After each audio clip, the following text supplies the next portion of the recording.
in the upper levels, well, they would always be cleaning the floors, washing the floors to get rid of dirt. And they would, like with gullies over the balconies, they would, all the levels would push this water over the edge of the balcony. So by the time you got down to level 144, there was just a continuous waterfall of dirty water coming down. But it was a nice idea, but it just proved a little bit impractical. I love this show. I watched it months ago. I'm a fan.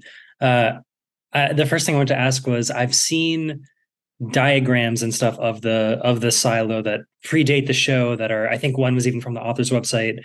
Were those the kinds of resources that you turned to when you started designing the look of this? Obviously, the first point of call would obviously for me would be with Graham Yost, the showrunner, Hugh Howey, and Morton Tilden, the sort of opening director.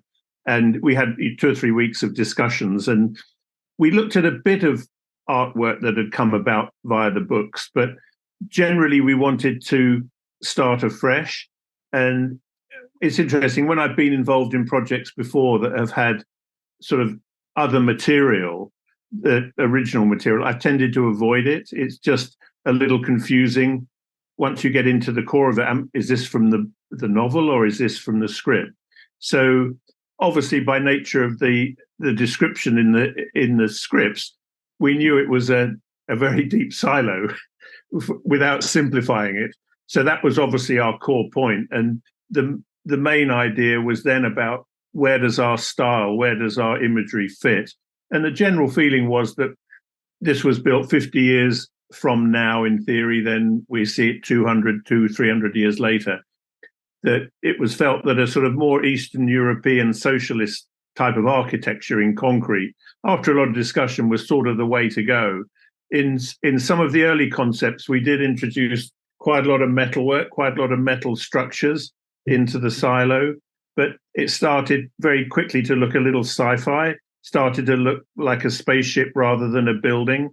So I think once I understood from them that in research we were in the right sort of area, once you sort of gather all your elements of that sort of architecture, not totally fixed on it, but that was your main sort of route, that then I could start thinking about that in a more detailed way in terms of how the environment, and you always have to have in the back of your mind the finances of the project and the practicalities of the stage sizes. That's something that's just sort of in the back. You can't just design things and not have any idea of how you're going to make it work. So you try to work on two bases, is that you try to ignore that, but it would be silly for me to say that I wasn't thinking about that as we went along, because there's never enough time and there's never enough money and there's never enough stage space. So, and that's not just this is everything. However small a project is, it's people want it to look more than you had, which I totally understand. So you're always thinking about how you're going to achieve what is written. And in some ways, the one advantage we have with the 72 sets, I think it was, the one advantage we had was that it was all one architecture. So if we were designing apartments and offices, I had a basic understanding of what that modular architecture would be. It wasn't ever going to deviate too much. We did initially look for locations, because that's one of your first ports of call. Can we find any of this? But it was pretty early on when we looked at a couple of places that our architecture was going to be so specific that it was just almost impossible to find anything that had that sort of look, the right feel, the right texture. So the challenge was then to, well, somehow with visual effects help, obviously, we have to produce all of these sort of 72 sets in one form or another. Something I really love about the show is how you have that kind of utilitarian backdrop, and then you have the farms, like the little fields, and people's living quarters that are like painted really nicely with houseplants and a lot of color. Can you talk about maybe the discussion in finding the contrast between, like, kind of just putting signs of life in this place as well? Yeah. I mean, our main job as a production design department and art department is to help move the story along and define the characters. So one place you can do that very well is when you've got living apartments, living spaces and offices, because you can start to get personal effects. You can start to make them feel really part of that character. and Amanda Bernstein, the set decorator, who's brilliant, and Johnny Norman, the prop master, did a really good job. And we had to be clever with our planning, because we maybe would, each apartment, we probably had 5 basic apartments, but we would change them to be 3 or 4 other apartments. But it wasn't just dressing. It was quite modular. So we would move the kitchen unit, we would move the bathroom unit. We'd schedule. There were always tricky things to do. So even though we were rejigging the apartments, what we were quite pleased was with none of the 20 apartments ever were exactly the same geography. They always had something different about them. And from a set decorating point of view, it was interesting because Amanda and her team knew we couldn't hire all the furniture for the show. It was too long. It was 10 months to shoot, and it would cost too much to rent it. So, and we couldn't afford to build it all. So she went to antique markets, eBay, her team, and gathered as much stuff that she could purchase or buy and bring into the prop store, and then recycle it. And it was ironic because really nice connection, because that's sort of how the silo lived, that they also recycled all of their stuff. Like if something got damaged, it would go down to another level and be part of mid-level. And then when it got even more damaged, it would go down and be part of the lower level. So it was a nice connection that Amanda and her team were sort of doing the same recycling process of all the dressing and the props, which is what the silo itself was living like on that basis. And I think, our historical references were anything from the 40s, 50s, 60s, 70s, furniture-wise.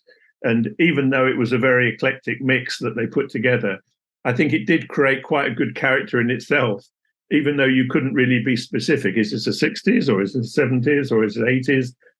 But she did a really good job in a team of like dressing these sets to have that sort of character, but rather nondescript in it. But as you could tell, that the upper levels of the silo were in much better condition than the mid-level and the lower level. And that was about the finishes, the colors. They're a bit brighter in the upper levels. The cracks, the textures on the wall, they were a bit more intense as you went further down. And in the end, it was, down at the bottom of the mile deep silo, it would be just more damp and wet and just not very pleasant. And we did have some ideas earlier on with Morton and Graham that in the upper levels, well, they would always be cleaning the floors, washing the floors to get rid of dirt. And they would, like with gullies over the balconies, all the levels would push this water over the edge of the balcony.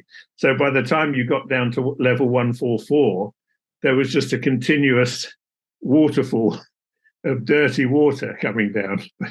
But it was a nice idea, but it just proved a little bit impractical for us to do. But these are all the nice ideas in your sort of free thinking mode when you're trying to evolve this environment with Graham and with Morton and with Hugh, just what things could be like. And you don't always pick on everything that you talk about, because you have to be practical and it doesn't work for the story or whatever. But you can imagine there were probably 100 different things like that we discussed about doing, but in the end, those things weren't quite right. And a couple, I probably think a couple would be quite nice to keep in, but hey, that's life. I love the amount of intention and the thought that goes behind all that. It's so cool. In researching, you found that you worked on the Star Wars prequel films, which that's my generation. I love them. Yeah. I love seeing all of that come back now, but it's easy to forget, I think, how groundbreaking those were when they came out. So I'm curious, did your experience kind of blending CG environments with practical production design on those, did that feed into working on shows like this in terms of how you approach them? Sometimes your career takes its own path. You don't determine, whatever film show comes up next, okay, I'll do that one.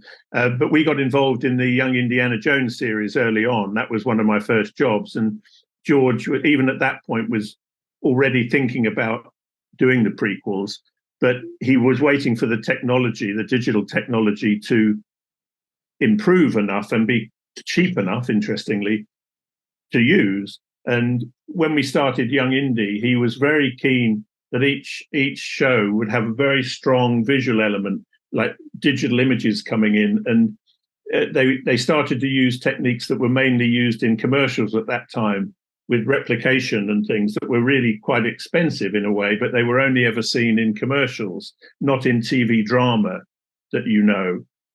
But he was keen to bring that into this TV drama world, which hadn't really been done before. And when you think about how TV is now, with streaming, it was quite advanced. For George to be pushing, is almost a little bit ahead of its time, getting into that sort of sophisticated TV drama. And he didn't actually use ILM for this digital work. They used a facility house in San Francisco that just did commercials.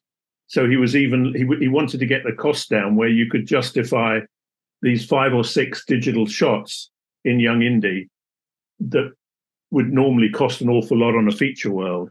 And I think our budgets for each episode of Young Indie was the same as the intention was the same as an episode of MacGyver, bizarrely, which was obviously a contemporary, pretty normal present day TV show. But we were traveling the world and shooting period drama with wars and guns and things. But that's where Rick McCallum, the producer, came in with George, who obviously subsequently went on. And he was very good at really honing down what was really needed for that show. So from that moment on, the digital side of it was starting to become more relevant. And obviously David Tattersall, the DP on the Phantom Menace and the others, he was with us on Young Indie. So he was very, very up in doing the shows with a digital camera work, which is one of the first instances the whole film was shot. I think probably Clones. I'm not sure about Phantom Menace, but I think Clones was the first one to be shot purely digitally. So you don't realize you're quite at the forefront of something. It's because it's what you do each day. You go in, but it's only when you look back and you think, I suppose that was quite groundbreaking in a way. And George was always very keen, as you know, probably reading. He's always been keen to just push that digital envelope as far as he could. Whereas his compatriot Steven Spielberg were almost anti it. Between the two of them, they were almost like yin and yang in that way. But we had a great time on the prequels, and we didn't have, because we were earlier, we didn't really have the advantages that the later ones had of being able to bring in the old characters. We only had C-3PO and R2-D2 really, who we could, and Palpatine, I suppose, in his sort of form. And I think, we were very nervous when we started because I was brought up on the earlier Star Wars films. So, when you go into the office, you didn't think of it as it was. It was only when you went home in the evening and friends said, that's a big project to be doing, that you sort of, okay, yes, I suppose it is. But it's, I think we were just pleased to get to the end of it, and the fans seemed to like how it looked.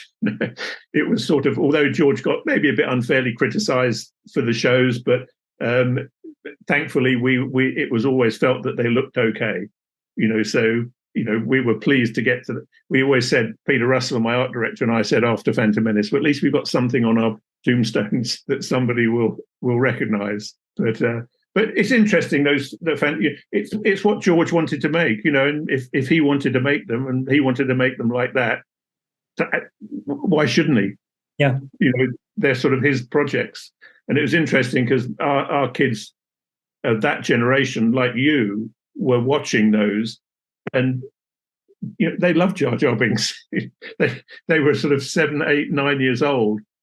But I think the people who came from the earlier ones couldn't initially connect to what George was doing in those ones. We could talk for hours about that side of things, but I'm glad you brought them up, because I say I'm very proud of what we did, and you only get a chance occasionally in your career to do something like that. No, of course, I love them, and like I said, I love seeing all those locations come back now. It's like it must be cool to see your work kind of come back in that way. But there was one scene that I particularly loved in Silo, which was Juliet kind of running through the crops. I think it's later in the season when she the whole chase sequence there.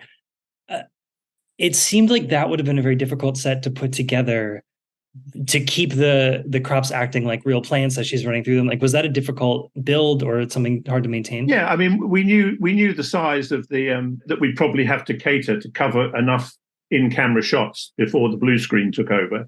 And Matt at Palm Brokers was our greens company that we used, and he could, with the time allowed, he could grow the corn.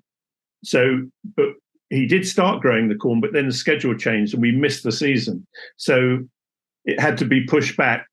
And then we worked it out all in Vectorworks, all my little models, how many corn stalks we needed and how they would be planted. And we needed 1,500.